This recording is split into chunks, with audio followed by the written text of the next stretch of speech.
Supreme Court recently gave generic drug manufacturers a free pass to poison and kill American consumers.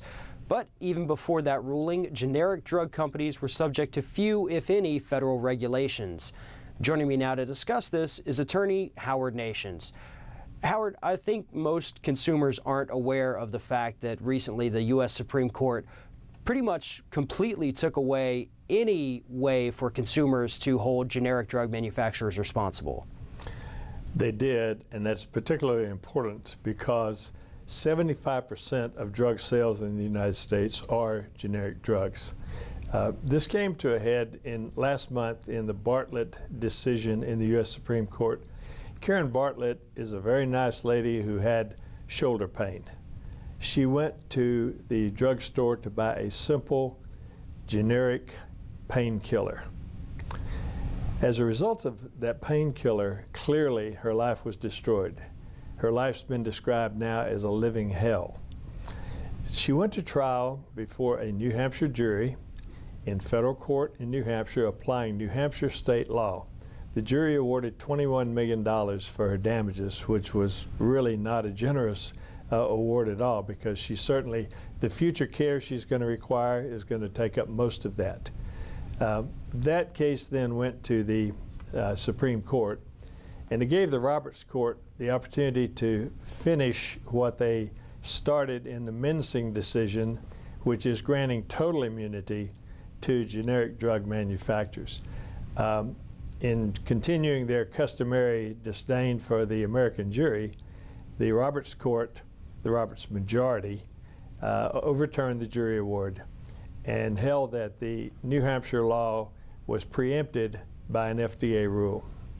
Right, and those FDA rules are almost saying that there are no rules.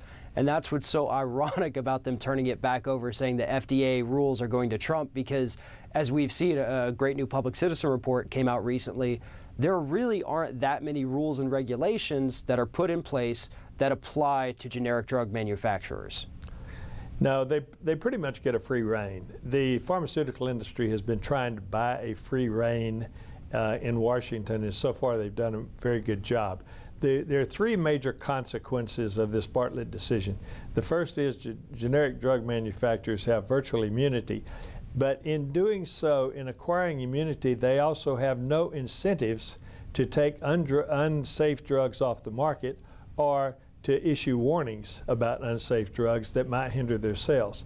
The second consequence is that citizens, such as Karen Bartlett, are left without a remedy. But the third major and biggest of these three consequences is that there's now a major safety gap in generic drug use. Generic drugs are dangerous. And as you said, the public citizen identified over a period of January 2008 to March 2013, they identified 53 different drugs that had to be black boxed. They had to have a black box warning issued after they became generic.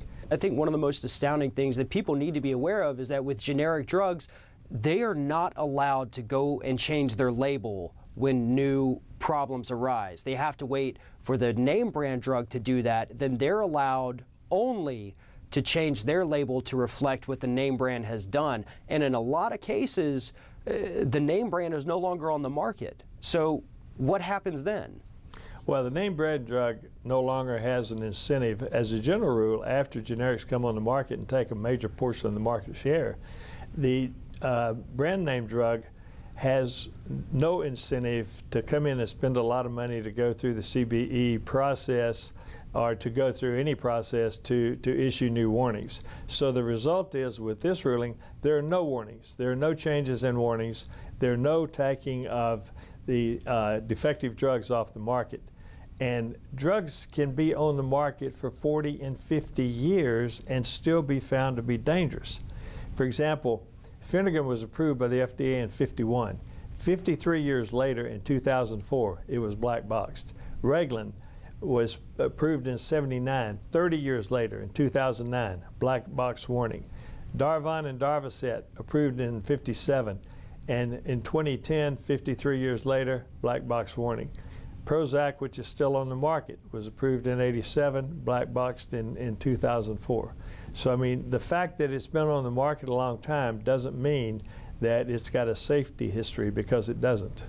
Right, and I think one of the things that is so important about this, a lot of American consumers, as you pointed out earlier, 75% are taking generics. And that's either because their insurance will only cover generics if one is available, or in a lot of cases, people who don't have insurance. They can't afford this name brand drug that is selling for $300 a bottle versus the generic that might sell for $20 or $30. So they're dependent upon these. And again, this is mostly the pharmaceutical industry preying on low and middle income Americans. And that's what is so important about this story. The FDA is not doing anything. Is there any action at the FDA to fix this problem? Well, the status today is that the FDA finally, after Bartlett, has placed this rule change for the CBE rule on the calendar for September. But the FDA has known about this. Public Citizen has had a long-standing petition pending before the FDA, asking them to make this change long before Mensing, before Bartlett. They've been begging them to please make this rule change, and they've delayed and delayed and delayed. Now, after Bartlett, they say, okay, we'll put this rule change on the calendar for September. But the FDA has a long history of protecting drug companies, so we'll just have to wait and see what happens in September. I'll believe it when I see it. Well, Howard, thank you very much for staying on this issue for us. My pleasure, Farron. And that's it for this week's Ring of Fire, but you can keep up with us throughout the week online at ringoffireradio.com, on Twitter at Ring of Fire Radio, and on Facebook. I'm Farron Cousins, and we'll see you next week right here on Ring of Fire.